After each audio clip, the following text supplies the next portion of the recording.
My name is Ethan Carlisle. I'm 31, and all my life I've been the family's invisible man. You know the type, the one who never gets a birthday card, the one who only shows up in photos as a blurry extra. I'm the guy they text when they need a favor, but forget the instant it's done. My mother, Harriet, has a memory like a steel trap, snapshots of my every mistake, but she conveniently forgets every time I stayed up late helping her unpack or every award I brought home. She remembers the time I broke the living room vase, but never the time I saved up to buy her roses on Mother's Day. Then there's my older sister, Grace. She's 34, always polished, always perfect. Straight A's, honor roll. First in line at every family event. She smiles, she curtsies, and the whole house lights up around her. I was the opposite, quiet, skeptical, too blunt for small talk. That made me the family oddball, a role they never bothered to change. For years, I tried to earn my place. I showed up with homemade apple pies even when I wasn't invited. I carried wrapped gifts to birthday parties where no one noticed me. I complimented my aunt's new couch, then watched her frown as if she'd never seen me before. At first, I thought if I just tried harder, they'd finally see me. By the time I turned 27, I knew better. I realized my seat at the table was never going to be permanent. Still, there's a hollow ache that logic can't fill. So last Thanksgiving, I wavered. Should I stay home safe in my quiet apartment, or drive the 40 miles out to my aunt's house where I'd almost no chance of a greeting? My cousin Lila, 28, and braver than any adult in that room, sent me a text the day before. "Please come." "I saved you a chair," she wrote with a little turkey emoji. I folded under that hope. For her sake, I packed a bottle of bourbon, a pie I knew she'd actually eat, and climbed into my car. When I pulled up, the lawn was littered with those tacky, inflatable turkeys, and the smell of cinnamon and tension spilled out the front door. Through the window, I saw them, my mother's tilted head as she laughed at one of Grace's jokes, Grace's perfect posture, my aunt's glass of wine swirling. No sign of me. I stepped out of the car, bourbon in hand, and froze. Lila stood at the top of the porch steps, waving me in. My heart thundered. I took a deep breath, lifted my foot toward the door, and everything inside me clenched. Because I'd seen that look on my mother's face before. A warning, a wall about to close. And in that moment, I realized this night would change everything. I stepped inside, and the world tilted for a heartbeat. The hall lights cast long shadows across the polished floor. My mother's laughter drifted from the living room, smooth as honey, but laced with something sour. Grace sat on the couch, legs crossed, scrolling on her phone, oblivious to everything except maybe the pity in Lila's eyes when she glanced my way. I set my bourbon bottle on the side table, noticing how the crystal glass caught the light like a promise. My heart hammered against my ribs. I'd rehearsed this moment 1,000 times, but nothing could steel me for the sharp twist of betrayal in my mother's tone. She didn't look up. She just said without warmth, "Ethan, finally." Her words hung between us like a guillotine blade. I opened my mouth, but a sudden urge, part fear, part determination, sealed it shut. I swallowed down the weight of years I'd been silenced and chose my next move carefully. Then I heard her add almost as an afterthought, "Are you here to help or to make trouble?" I stepped forward, letting that question settle into my bones. Each word I spoke had to matter. I glanced at Lila, whose gaze flickered with guilt and defiance. She stood behind my mother holding something small and folded in her hand. A note, maybe. Or a key. My pulse spiked. I realized Lila was risking just as much as I was. The air smelled of roasted turkey and unspoken resentment. I could feel my old self, the boy who begged for scraps of attention, shriveling into dust. Tonight, I'd either fall apart or rise.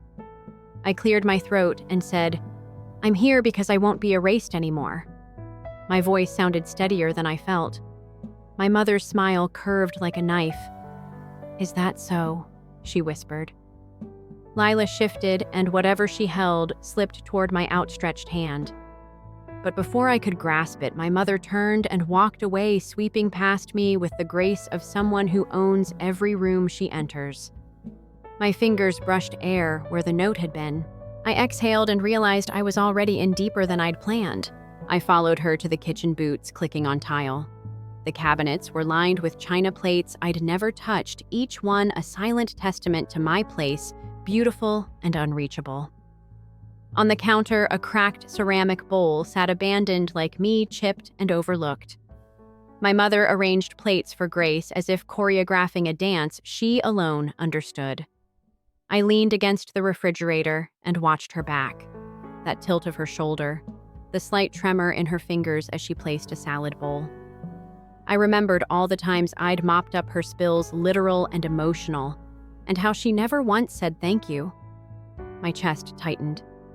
I took out my phone and flicked open the voice recorder. This was my risk-proof overpromises. If tonight went south, I'd need evidence. But as I hit record, the fridge light flickered off, plunging us both into half-darkness. I jolted like I'd been struck. And just then, my Aunt Rose breezed in, humming a tune I couldn't place, carrying a tray of appetizers. She caught my eye, frowned, and asked, "Everything all right, Ethan?" My mother's head snapped up. "You're eavesdropping now," she snapped. Rose hesitated, glance shifting between us. A cold silence opened like a pit beneath my feet, and I realized I'd stumbled into a trap I could never talk my way out of. I slipped out of the kitchen and into the foyer where the wallpaper was patterned with faded florals, ghosts of family memories printed in peeling ink. I leaned against the wall and let the recorder capture every murmur behind the closed kitchen door. From here, I heard Grace's voice, clipped and condescending. "Dad always said you were overdramatic." My mother laughed a sharp bark, and something about that moment froze me in place. The social code I'd spent decades worshiping crumbled like dry plaster. The family's perfect facade was just that hollow. I checked the recorder, it was running. I pressed the back button. But then Grace's laughter caught on a name I hadn't heard in years, our childhood pet, a scruffy terrier named Buttons. That sound should have been innocent sweet. Instead, it twisted inside me, a reminder of how they laughed when I cried over Buttons' death. I slid my hand into my pocket and found Lila's note. "Check the study." My heart lurched. The study was off limits to me, locked since Dad left. Whoever had placed this note just handed me a map through minefields. I heard footsteps. Someone was coming. I darted to the study door and pressed my ear to the wood. From inside, I heard murmurs, two voices urgent. I held my breath and edged the door open, careful not to creak. The room smelled of old paper and regret. On the desk, I saw a family photo. Dad, Mom graced me as a kid, smiling around a birthday cake. Except someone had scrawled over it in red ink. "He's the problem." My throat went dry. I stepped inside and the door clicked shut behind me. Two silhouettes turned. One was Rose holding a stack of letters. The other, Lila, pale but resolute. Confusion flashed across my face. Rose looked at me with tears in her eyes. "You didn't have to come here tonight," she whispered. My heart pounded so loud I was sure they could hear it. I said nothing. I just watched Lila press a letter into Rose's hand. The wax seal bore a symbol I recognized, our family crest, a falcon clutching an olive branch. The symbol of peace turned predator. And then Rose said quietly, "Read it." My fingers trembled as I broke the seal. Inside was a single sheet typed, "We've protected you. We've protected ourselves. Now it's time for truth." My breath caught because that was exactly what I needed. But as I raised my eyes, Lila shook her head and said, "Not here. Upstairs." My pulse roared. Upstairs was where Mom kept the legacy room, a shrine to generations of smiling ancestors who never spoke of real pain. To go there was to trespass on sacred ground. Yet something in me snapped. I folded the letter, pocketed it, and followed Lila up the narrow stairs. Every step felt like a defiance. At the top, the hallway was dim, lit only by a single lamp flickering like a warning signal. I looked at Lila. She nodded once. This way. At the end of the hall, the legacy door loomed, its brass nameplate gleaming, Carlisle family heritage. My hand hovered over the knob. In that moment, I knew turning it would unleash more than words. I turned the knob and pushed. The door swung open to a room lined with shelves of dusty tomes and leather-bound diaries. In the center, a glass display case held a single object, a faded ribbon from my 10th grade art fair, the one Mom threw away. I'd thought it lost forever. Now it sat under glass, preserved like a relic. My lungs seized. Lila closed the door behind us, lights clicking on to reveal Rose standing by a desk, a laptop open and recording. I realized then that this wasn't just about listening. I was going to speak. I took a step forward and saw on the screen a live feed from downstairs, my mother oblivious greeting guests. I swallowed hard. "This goes public in 10 minutes, Lila said softly, voice edged with steel. I knotted my throat, raw. I had one shot to expose the rot. My knuckles whitened on the desk as I readied myself. And then from behind me, I heard a familiar voice whisper, "Ethan." I froze because that voice belonged to the person I least expected to betray me. It was Grace, stepping into the heritage room with that perfect posture and cool smile. "You always loved theatrics," she said. "But do you really think this will change anything?" My heart pounded. I looked at Rose and Lila, then back at Grace. Everything, every insult, every ignored birthday, every shattered hope rushed back in a torrent. I squared my shoulders. I realized that whether I succeeded or failed, I'd already changed.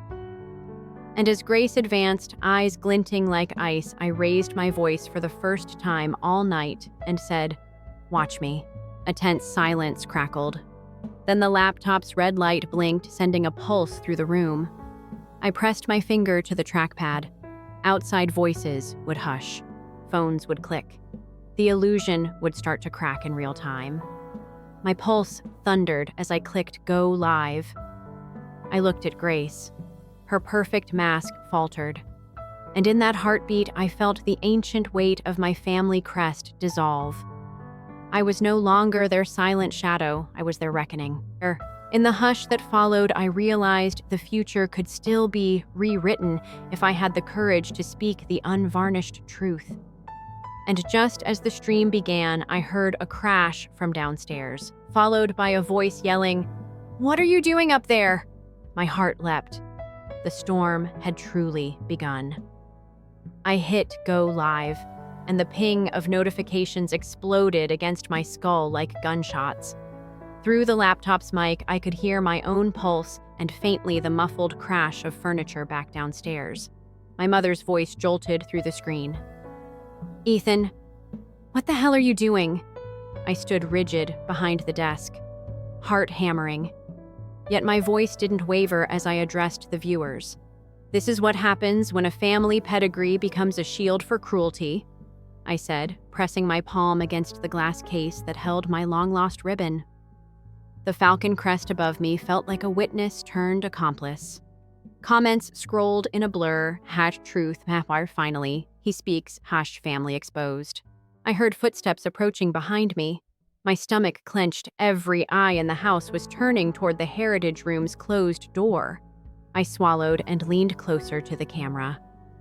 "I spent 10 years chasing crumbs of affection," I said, only to find this badge of honor was a noose. My mother's silhouette filled the doorway. She looked smaller, worn, her perfect posture reduced to a slump. I felt something crack inside me. The engine of my defiance roared to life. "What now?" she whispered, but her question dissolved in the face of my resolution, and in that silence I realized the reckoning had just begun. The room trembled as my mother's heels clicked across the hardwood. I turned from the camera, meeting her eyes, sharp, cold, yet flickering with something I'd never seen before, doubt. I felt the weight of 1,000 unspoken moments settle into my shoulders, fueling a resolve that burned hotter than fear. "You taught Grace how to smile and sweep away my voice," I said softly, returning my attention to the camera as if the live audience were my jury. You polished her image and hid the cracks in me. I lifted the ribbon from the display, letting it catch the dim light, a small, frayed banner of every kindness discarded. This ribbon was my proof of worth. You threw it away, I said, voice cracking. You erased my history. Comments erupted. I felt a surge of solidarity from strangers who'd never met me. Behind me, my mother's face paled. Her breath hitched. She took a step forward, hand outstretched as if to snatch the ribbon back. But I didn't hand it over. Instead, I pressed pause on the live feed, cutting the stream mid-sentence. The screen froze on my face, eyes fierce, jaw set, and the silence that followed rang louder than any applause. My mother stood still at the threshold. The study door clicked shut behind her. In that heartbeat, the room felt suspended, waiting for the next move. I bolted from the desk, ribbon clenched in my fist like a battle flag, and raced down the corridor. The lamp in the hall flickered, casting our shadows in jittery relief against the peeling wallpaper. Downstairs, I heard Rose's quiet sobs and Grace's harsh whispers. I threw open the door to the living room just as my mother shoved Rose against the wall. "You traitor!" she hissed, palm raised. My heart lurched and then roared forward. I lunged between them, catching my mom's wrist before she struck. My own pulse pounded in my ears. Enough, I shouted loud enough to make the neighbors crane their necks. Grace froze mid-snarl. Rose gasped, hand pressed to her throat. The room fell into a hollow hush. My mother's eyes glistened with unshed tears. Rose's gaze darted to the shattered china on the coffee table, symbol of every polite lie they'd told. I realized the china shards mirrored my own fractured trust. I released my mother's wrist and stepped back, ribbon unfurled in my other hand. "This is for every time you broke me," I said, voice low. Grace's chest heaved. The living room air pulsed with tension thick as syrup, and I knew the confrontation had only just begun. Grace sprang forward, eyes blazing. "You think you're so righteous," she spat, and in a blur I heard Rose cry out. I spun, catching sight of Aunt Rose clutching her side. A smear of red blossomed on her blouse. Time twisted. My mind flashed to every time I'd bandaged her scraped knees as a kid, never dreaming I'd have to patch her now. I dropped the ribbon and grabbed Rose's arm. "Are you okay?" I panted. Rose shook her head, tears streaking down her face. Grace turned her back, shoulders trembling with rage, or maybe guilt, I couldn't tell which. My mother hovered nearby, expression unreadable, as if she'd been split open and we were all peering into her bones. I knelt beside Rose, gently easing her to the couch. The china fragment on the floor caught the lamplight's sharp edge, reflecting shards of our history. I pressed my hand to Rose's side. She winced, then nodded. "I'm fine," she whispered. I glanced at my mother. She didn't move to help. I looked back at Rose, whose breath was settling, but whose eyes were fixed on Grace's receding figure. In that moment, I felt the full weight of my decision. I had set these events in motion. And as Rose squeezed my hand, I knew the fallout would test every bond and every belief beyond repair. I stood and brushed dust from my jeans, staring at the china shards like fragments of a broken promise. The living room felt cavernous, every congratulatory card and framed family photo suddenly alien. I scooped up the ribbon, smoothing its frayed edges. It felt heavy, laden with resentment, hope, and unspoken love. I tucked it into my jacket pocket, then turned toward my mother, who leaned against the entryway arch, arms crossed, lips pressed in a thin line. For a moment, I saw the mother I used to know before memory became a weapon. Then she straightened, smoothing the front of her blouse. "This is a disgrace," she said, voice calm as poison. "You've humiliated us." My spine stiffened. Anger surged alongside pity. "I only humiliated what was already rotten," I replied.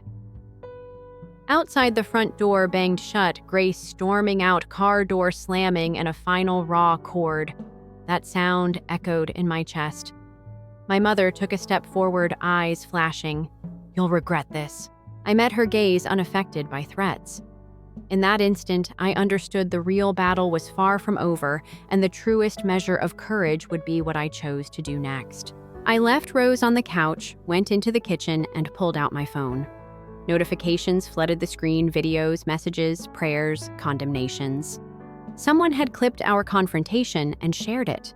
The hashtag Carlisle Crisis trended. I held it at arm's length as if it might burn me. Social media had become the modern town square where private pains go viral in an instant. I scrolled past crowdsourcing charity offers for Rose, demands for family therapy, and thinly veiled glee from strangers hungry for drama. A new message popped up, Dad's number labeled home. My finger hovered. I'd spent years avoiding him, our silence more punishing than any argument. Now I needed his voice, even if it trembled. I tapped call. It rang twice, then went to voicemail. I exhaled, heart hollow. I lowered the phone. If Dad wouldn't pick up, I'd have to move forward alone or find someone else who would. I slid the phone into my back pocket and exhaled again. In that exhale, I felt something shift, loneliness laced with newfound strength. I squared my shoulders and headed back to the living room, ready to face the storm on my own terms. Back in the living room, Rose was awake, clutching a cold compress to her side. She looked up, eyes brimming. I sat beside her, careful not to touch the bruise forming beneath the cloth. "You saved me," she whispered.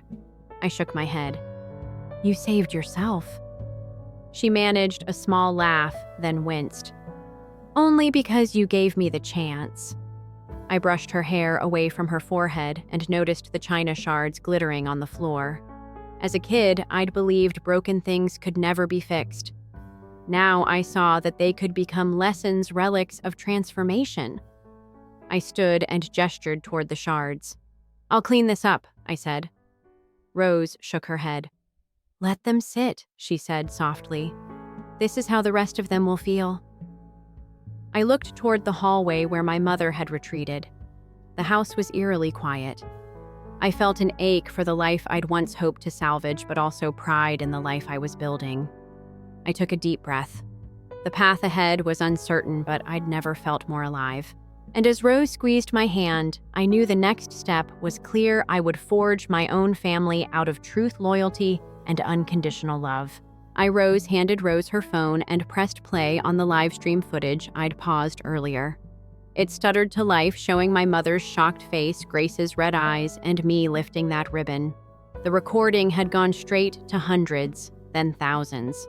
I watched strangers' comments scroll by. This made me cry. So brave. My own family is like this. It was proof that personal courage can spark communal change.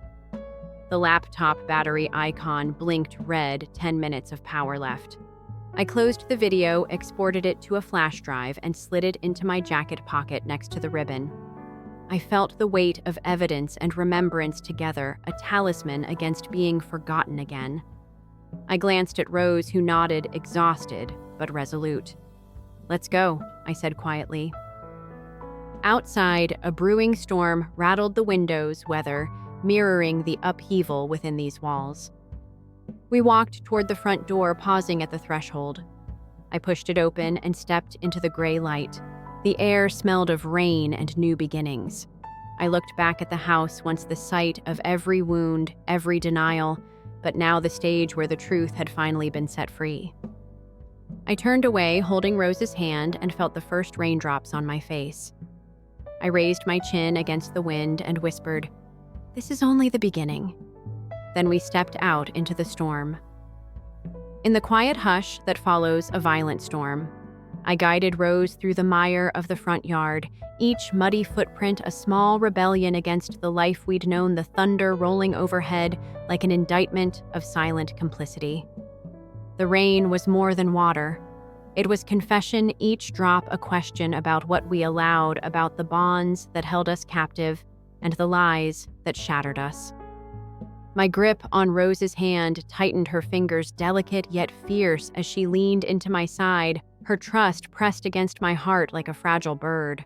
The falcon crest on my jacket glinted in the morning light, a symbol of peace that had become my war banner, no longer a token of family pride, but a manifesto for truth laid bare.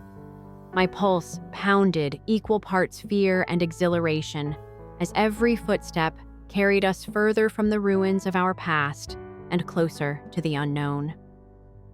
The neighbors' hedges, once trimmed to represent propriety, had wilted in our absence, just as the family's carefully maintained facade had crumpled under the weight of my revelations.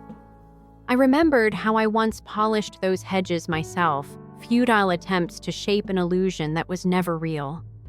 Beneath the coziness, I could almost hear the hum of smartphones outside, strangers dissecting every frame of our confrontation, weighing our courage against social norms that demand we keep family secrets buried.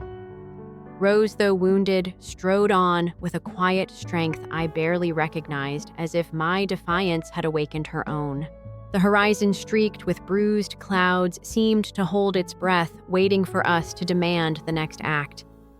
People always say blood is thicker than water, as though shared DNA should override every betrayal, every silent tear. I once drank that lie like it was gospel, but tonight I tasted something different, an iron tang of liberation. The path ahead was uncertain, but I felt a spark of something domestically revolutionary, the conviction that real bonds are forged in honesty, not obligation.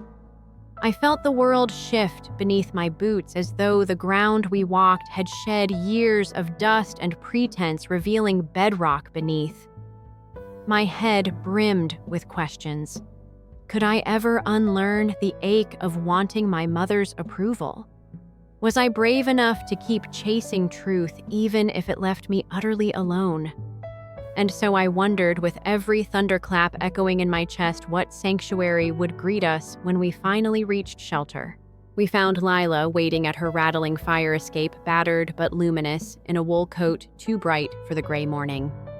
She swung the heavy door open before we even knocked, ignoring the splashes that soaked her sneakers and the worry etched in her storm-swept hair. The loft was a kaleidoscope of mismatched rugs, potted ferns, and stray pillows tossed across a battered couch chaos that felt like home to me. Rose sank onto one of the pillows, her breath coming in slow, cautious gusts, and I slid off my coat, revealing the damp shirt clinging to my chest.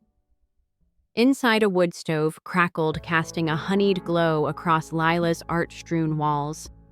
Canvases of fractured cityscapes and defiant graffiti lined every corner, testaments to her belief that even brokenness could be beautiful. She handed us steaming mugs of spiced cider, and the sweet heat seemed to thaw more than our chilled limbs. It ignited something insistent in my chest. Leela's eyes met mine, brimming with unspoken questions. How far would we go? How much more risk could we bear? I realized that sheltering here meant more than rest. It meant plotting our next moves in a war few understood.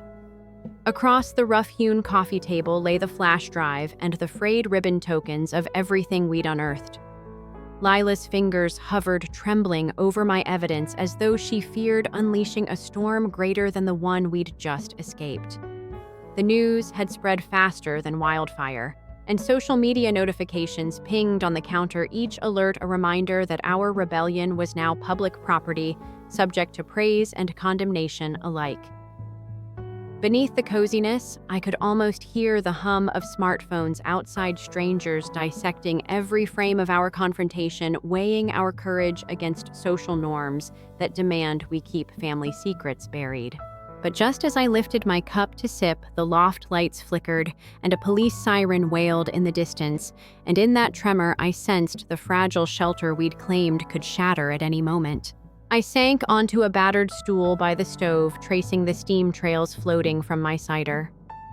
The riot of Lila's artwork felt like a chorus chanting possibilities that truth once spoken could spin a revolution. Yet as I watched the glow flicker on the canvases, doubts rose like embers in my mind. Had I been reckless, betraying blood for evidence? The social promise that family bonds protect us no longer felt comforting. It felt like shackles in disguise. I remembered the dinners where I sat silent, absorbing every whispered slight, convinced that obedience was the highest virtue. Tonight, obedience had been my undoing, but rebellion, my rebirth. I picked up the flash drive with trembling hands and felt its cold plastic casing like the weight of history. In that heartbeat, my phone vibrated against the wooden floor, a text notification from an unknown number. I have something you need to see. Meet me at the old grain mill. My heart slammed. The mill had been my sanctuary as a kid, the place where Dad taught me how to catch fireflies and read constellations. That same place Lila had forbidden me to return after it was sold years ago. The message had no signature, no context, only coordinates that pointed to the edge of town. It felt like a trap or perhaps an invitation to a new truth. I glanced at Rose, whose eyes were rimmed with concern. She mouthed, "Are we safe here?" But I kept my gaze on that cryptic text. My rational mind screamed to stay hidden, to ride out the storm here where Lila's door held firm. But the flame of curiosity stoked by years of unanswered questions roared too loudly to ignore. I typed back, "Who is this?" The reply came instantly. "Someone who believes you deserve the whole truth. Your dad." My breath caught, a surge of hope tangled with dread. I'd spent a year burying him in silence, yet here he was, reaching across the abyss. Rose's hand on my arm felt like an anchor in a whirlpool. "Ethan," she said softly, "you know what he means to you. Isn't this what you wanted?" I looked at the falcon crest on my jacket, that emblem of a family I was tearing down, and for the first time wondered if it could herald a bridge instead of a blade. The wind rattled the windows, urging me onward. I slid the flash drive into my pocket and stood resolve, folding into every muscle. "We have to go," I said, voice firm. Lila's gaze flickered with fear, then steeled itself with solidarity. As Rose and I pulled on our coats, I braced myself for the unknown waiting at the grain mill. And I couldn't shake the question burning in my mind, would my father bring healing or another confession that would shatter us again? We traveled in near silence, the roads slick and deserted as the storm clouds finally broke, letting sullen light spill across the old mill's wooden siding. Each mile felt like a descent into my past, the place Dad and I used to call our secret kingdom. The mill's battered sign swung on fraying chains, creaking like an old man's sigh. I parked beside rusted hoppers that once sorted wheat, their corroded metal echoing memories I'd tried to forget. Rose and Lila kept watch at the edge of the tree-line headlights on me like sentinels. I crossed my arms, shivering more from anticipation than cold. The mill door groaned as I pushed it open, revealing the cavernous interior where moonlight danced through broken panes.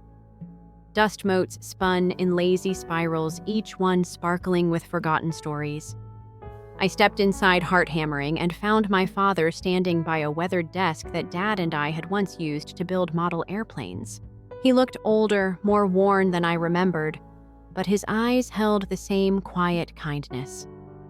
He nodded once, then pointed toward a battered crate tacked with a faded family crest sticker, the very emblem we'd exposed just nights before. My hands trembled as I pried open the lid, revealing a stack of yellowed letters tied with a ribbon identical to the one on my jacket. The first letter's date, 1938, made my breath hitch. It was from my great-grandfather to his son, warning him of a family scandal so explosive they'd sworn it to secrecy. I felt the ground shift, the catalyst of another revelation threatening to upend everything I'd built. As I unfolded the fragile pages, the storm outside rattled the mill's supports, and in that moment, I wondered which secret was more dangerous, the one we'd revealed or the one we'd just uncovered. After dusting off paternal shadows, I left the mill with the letters strapped to my chest and drove back into a world that was already crumbling under the weight of my rebellion. My phone buzzed incessantly. Lawyer and legal warnings, public outcry fundraising campaigns galore, some for Rose's recovery, others to cover the fees my mother's team threatened to bill me. They'd painted me as the family pariah, the reckless child endangering an entire legacy. A cease and desist order glowed on my screen, Harriet's signature scorched into digital ink. You must remove all content or face legal action. The message stung like a lash. I sat in my car, chest heavy, and realized the cost of truth would be far greater than I'd imagined. Society teaches us that defamation destroys reputations, that children must honor their parents, and that a son's duty is obedience. Yet here I was, wielding evidence like a hammer against these ironclad norms. Sweat beaded on my brow as I weighed my next move. Could I publish the letters I'd found, risking contempt of court and a mountain of lawyers' bills? And what of Rose, whose trust was now entangled in my crusade? My resolve hardened. I started the engine and drove toward Lila's loft, every red light and honking horn a reminder that the outside world still moved at its own pace, uncaring of my private revolution. I pulled into the alley behind the building, heart thrumming. The social media deluge had crescended into a tempest of outrage and solidarity. I stepped out, letters in hand, and asked myself, was I ready to bring the storm to them, or would I retreat to quiet obscurity once more? Inside the loft, Lila's apartment had transformed into a war room. Sticky notes plastered the windows, news clippings pinned to corkboards, and laptops fired up with live stream analytics. I dropped the letters and ribbon on the coffee table beside the flash drive, and we circled like strategists plotting the next offensive. Rose cradled her compressed concern, knitting her brow. Lila leaned across the table, her voice low, the videos trending locally and nationally. People are demanding statements, interviews, legal commentary. They want a face to the rebellion. I felt a surge of purpose. For years, I'd hidden behind anonymity content to let my voice be an echo in empty rooms. Now people wanted to see the man behind the truth. I rubbed my temples. We need to control the narrative. If I slip into the shadows now, they'll spin it my way, I said. Lila nodded, uploading the audio letters and images. We'll hold a press conference, she said. The words tasted like adrenaline. We mapped out details, where, when, who would stand by me. I closed my eyes and envisioned every journalist's pen poised, every camera lens aimed like a rifle barrel. The stakes roared in my blood. One wrong word could unravel the fragile network of support I'd built. Yet I felt an unshakable certainty the truth deserved a stage. Rose slid me a cup of tea, her eyes steady. You have to do it, she said. The apartment's stifled air felt electric. I looked at the falcon crest on my jacket patch hanging on the coat rack, its wings etched with wingspread resolve.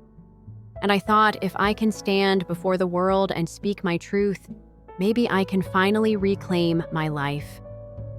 But as the sirens outside grew louder, I realized one final twist awaited, and I braced myself, wondering whether stepping into the spotlight would cement my victory or ignite a blaze I couldn't control.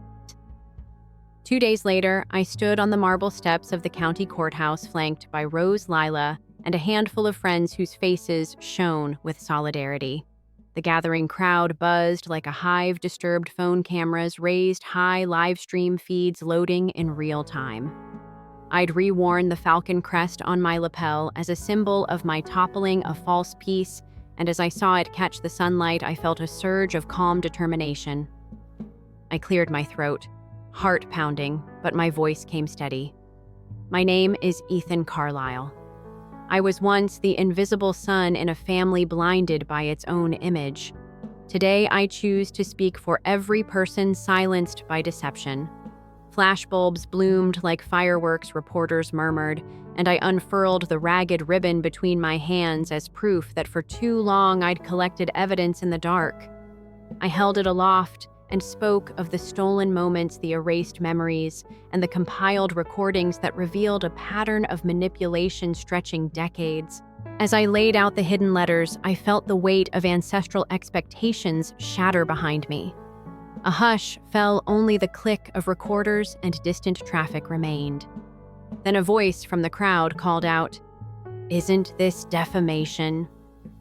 and like a mirror to every doubt lodged in my chest, the question ricocheted in my mind. Could speaking truth become a crime? My breath caught, but I pressed on, citing facts, dates, voices echoing from the recorder. I glanced at Rose, whose eyes gleamed with tears, and Lila, fists clenched in silent support. I felt time stand still, every heartbeat a drumbeat calling me onward. Yet, as I closed my statement with a promise to share the full evidence publicly, a security officer reached for my arm, and I realized this confrontation was far from over. Just as the officer's hand brushed my sleeve, a ripple parted the crowd, and my father emerged, older, frailer, but resolute. He carried a leather-bound briefcase embossed with the Carlisle crest. Murmurs swelled the absentee dad returned at the moment of reckoning. I felt my throat tighten. Years of deserted phone calls and unanswered letters converged in a single gaze between us.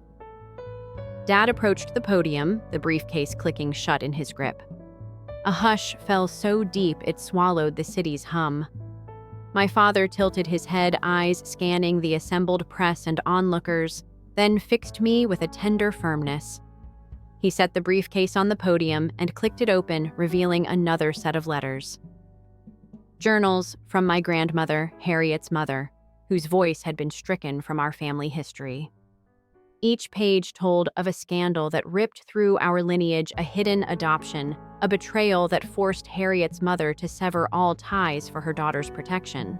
A gasp rose from the crowd as I lifted the first journal, its penmanship familiar, every word, bleeding legacy and unpaid debts. He let the journals rest open on the podium, their yellowed pages fluttering like wounded doves. The falcon etched on the briefcase lid, once a symbol of power, now seemed a relic of our shared anguish. I glanced at Rose, tears shining in her eyes, then at Lila, whose camera phone whirred as she recorded every moment. The crowd leaned in breaths caught as Dad lifted his voice. I promised your grandmother I would safeguard her legacy, even if it meant silence. Now silence has betrayed all of us. The word landed heavy as a boulder. Reporters pressed forward, microphones thrust like stakes at a witch trial. The officer, torn between protocol and compassion, lowered his hand. My father nodded towards me. Ethan's courage has torn the veil from our family's wounds, he continued. But the truth began long before him, buried in these pages. He gestured at the journals, then stepped back, his eyes brimming. In that pause, the scales of judgment wavered between the old guard's reputation and the new guard's audacity to speak.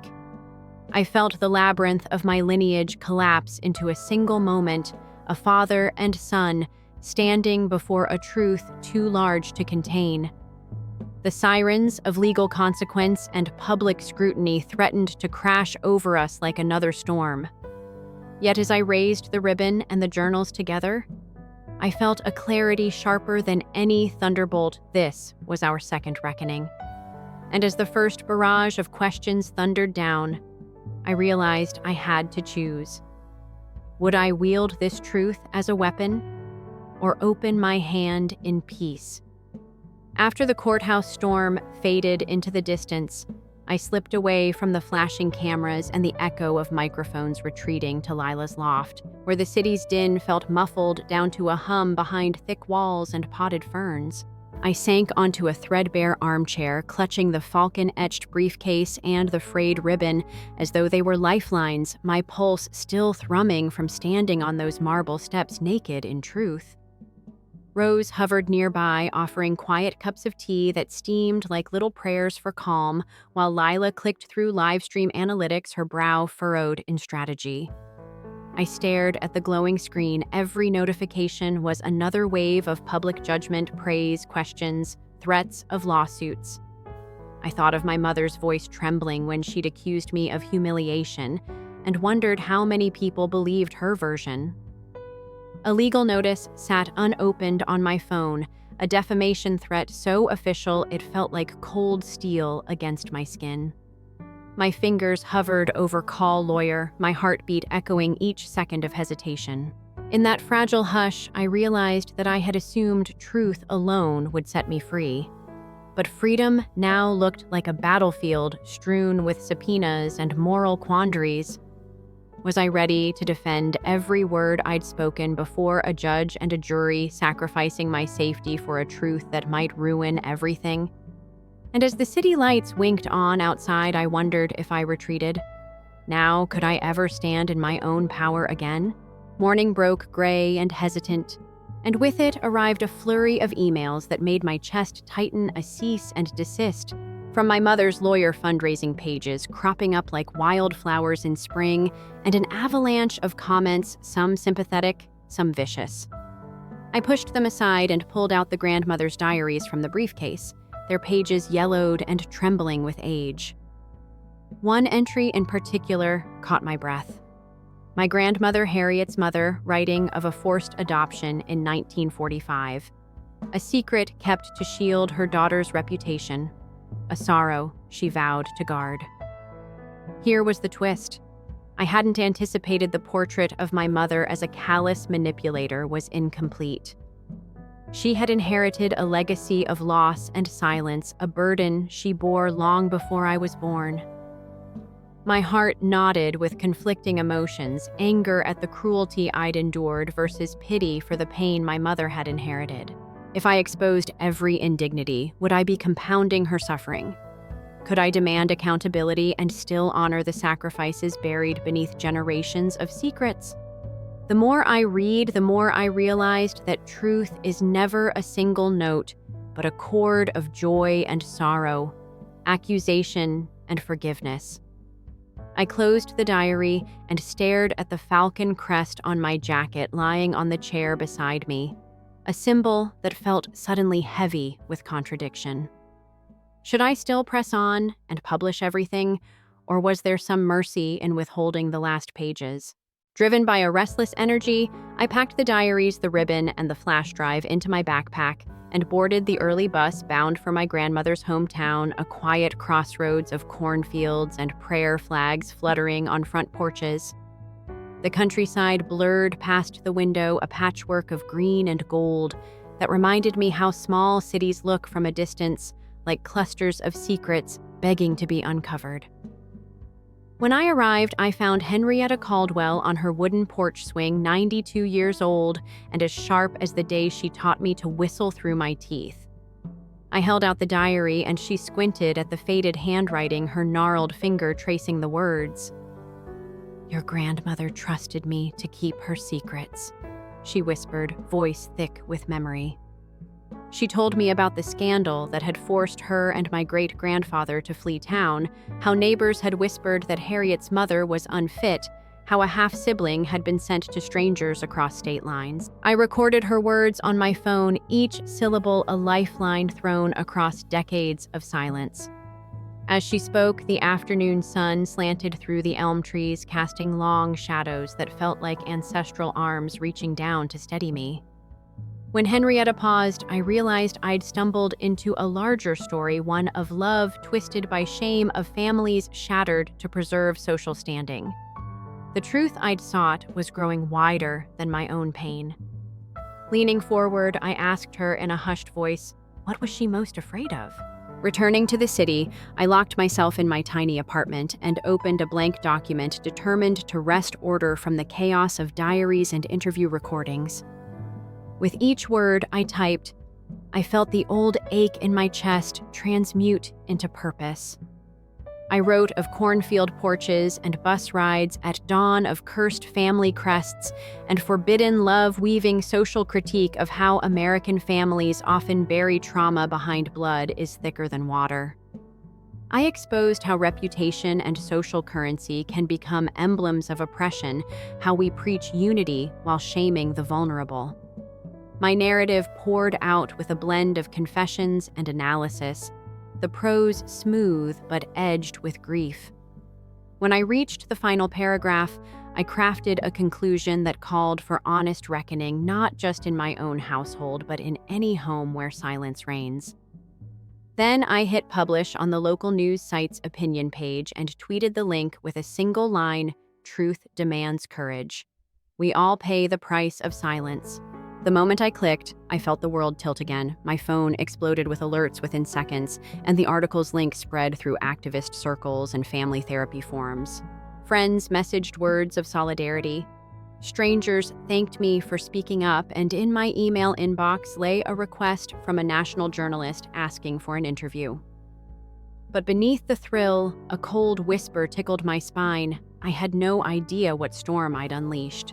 Within hours, my inbox filled with stark choices, journalists wanting exclusives, a PR firm offering to manage my brand, and law offices billing for hours of review. My mother's legal team had filed a motion demanding all unpublished materials, including the newly revealed adoption letters. I sat in Lila's loft as her laptop pinged nonstop, each ping a demand for more of my private life. Rose paced behind me, voice tight. They're coming for everything. Your words, your memories, even your grandmother's letters. I felt a wave of panic, the electric hum of public scrutiny rising into a roar. But inside me, something steadied the knowledge that hiding my truth had brought me only chains. I opened a new browser tab and started a crowdfunding page to cover potential legal fees, laying out my story in raw honesty. I set a modest goal, refusing to monetize my pain, but noting that legal defense doesn't work for free. Then I drafted a public statement I would comply with subpoenas, but only within the bounds of the public interest, defending both truth and privacy. Lila read over it and gave me a small nod of respect. "You just made your fight bigger," she said.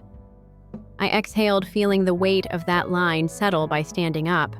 I had galvanized a movement, but also beckoned a reckoning whose shape I could not yet predict. The next morning, I set up a live video session for friends, journalists, and any family members who still dared to watch. I sat in front of my webcam, the falcon crest pinned to my sweater as a talisman. As the viewer count climbed, small rectangles appeared: old cousins, activists, a sympathetic therapist, even a social media influencer who'd amplified my story. Then a new square blinked at me. Celia Carlisle. My Aunt Celia, the only one of my mother's siblings who never spoke at family dinners, had logged in. My heart slammed. At first, her screen was dark, but then she flipped on her camera, revealing a pale face ringed by silver curls.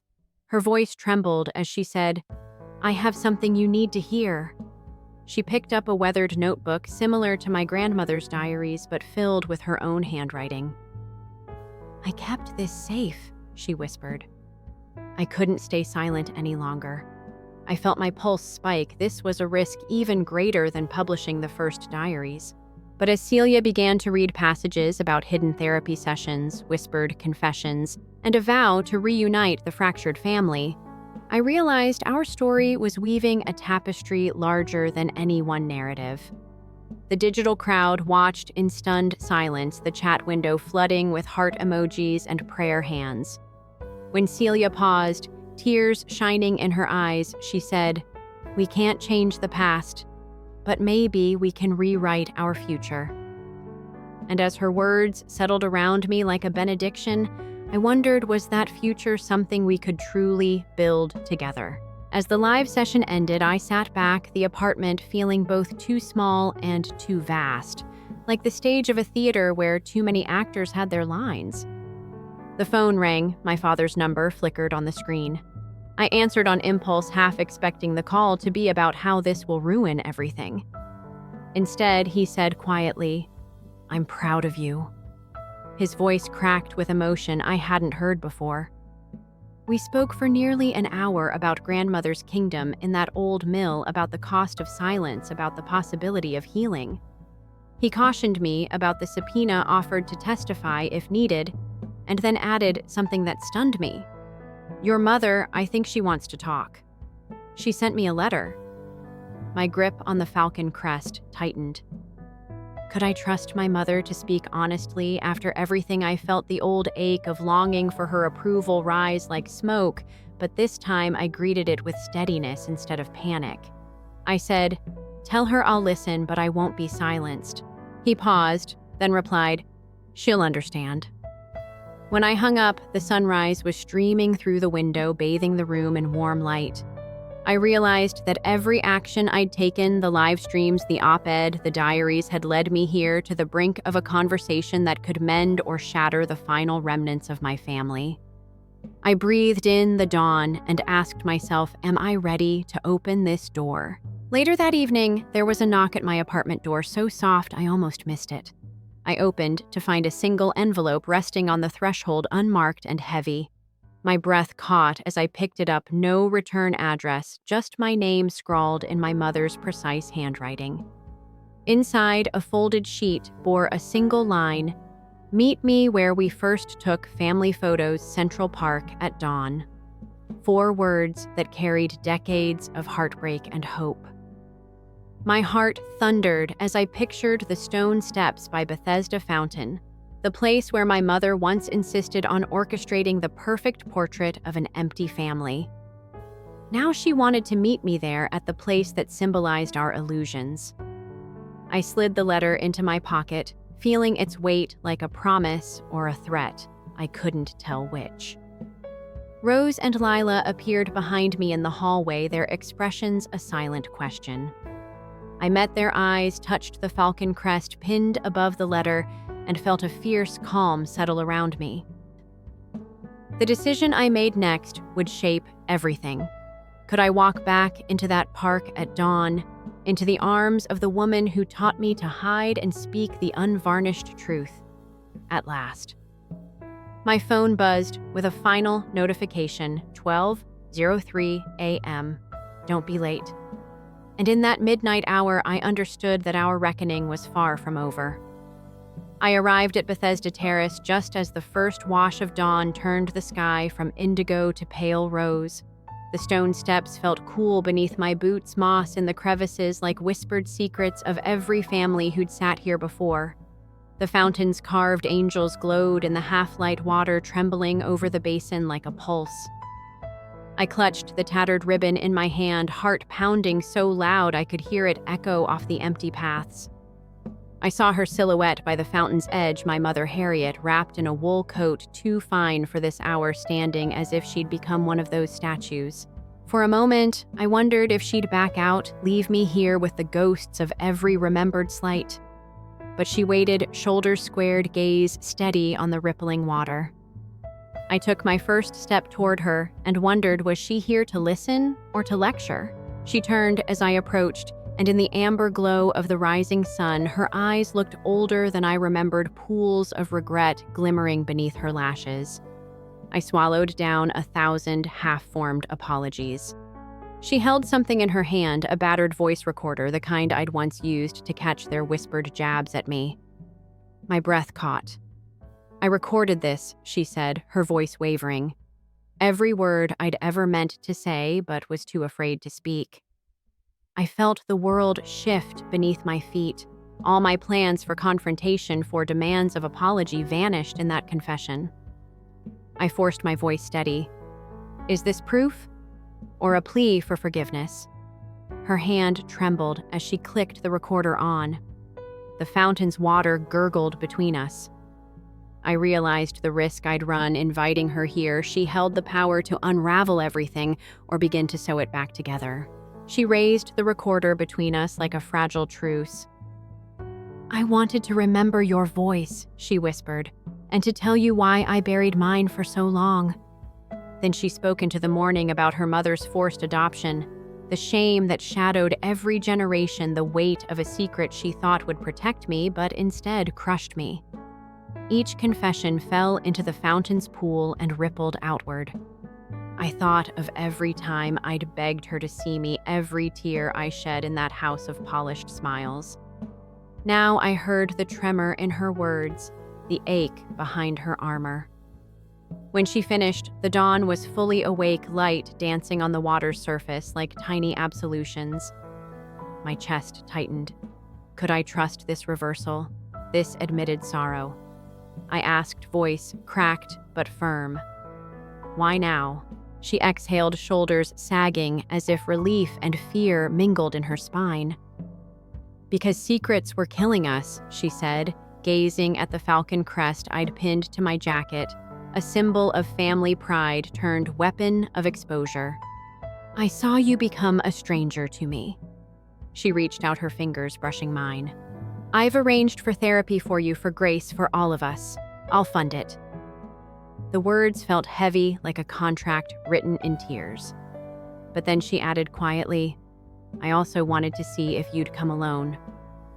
My stomach lurched. Her admission hit me like a sudden cold wind. This meeting wasn't only about my reckoning, it was her test of my resolve. I saw the tension in her posture, the hush of anticipation in her eyes. We hovered on the edge of trust and betrayal, each heartbeat a tournament of hope and doubt. I drew a slow breath and felt the ribbon in my pocket, its frayed threads a testament to everything we'd survived. I wrapped it around her recorder. We'll need more than therapy, I said. We need honesty every day in every room. I saw her nod, tears glimmering in dawn's light, and for the first time I sensed we were partners rather than adversaries.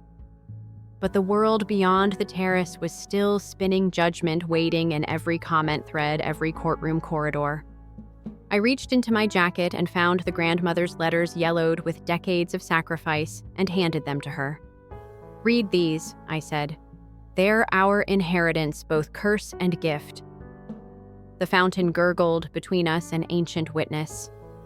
She closed her hands around the pages, and I realized we were at the hinge of something larger than our pain, an opportunity to rewrite our family's story. Yet in that pregnant silence, I knew the real work was just beginning.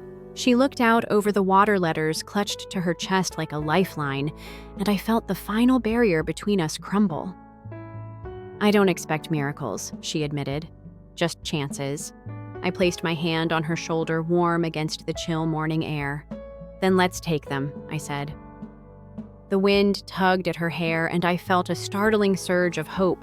Hope that honesty could outlast betrayal, that a family could be reborn from confession. We stood side by side, mother and son, as joggers and dog walkers began to stir around us, unaware of the revolution that had occurred on these steps. I realized that if I could face the world's glare with my truth, I could face anything.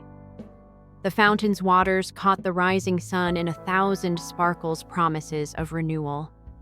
And yet even in that hopeful glow, I braced myself for the next trials, the calls from Grace, the legal battles, the everyday moments when we'd have to choose honesty over ease. I slipped my hand from her shoulder and let the recorder slip into her palm. Remember this moment, I whispered, the dawn when we chose to rebuild. She smiled, tentative, genuine, a gesture I hadn't seen in years. We turned from the fountain together, our steps echoing on the stone path as the city awakened around us. In my pocket, the ribbon and the falcon crest rested against my side, symbols of a lineage transformed. I knew our journey would be long, strewn with courtroom hearings and healing sessions and the rumble of social media storms. But in that fragile dawn, we had seized our future with trembling hands. As we walked into the morning's first light, unspoken questions blossomed between us. Could we sustain this fragile truth? Would Grace and the others follow? And most of all, could we learn to be a family, not defined by silence, but by the courage to speak and to listen? The path stretched ahead, uncertain, rocky, but ours to claim.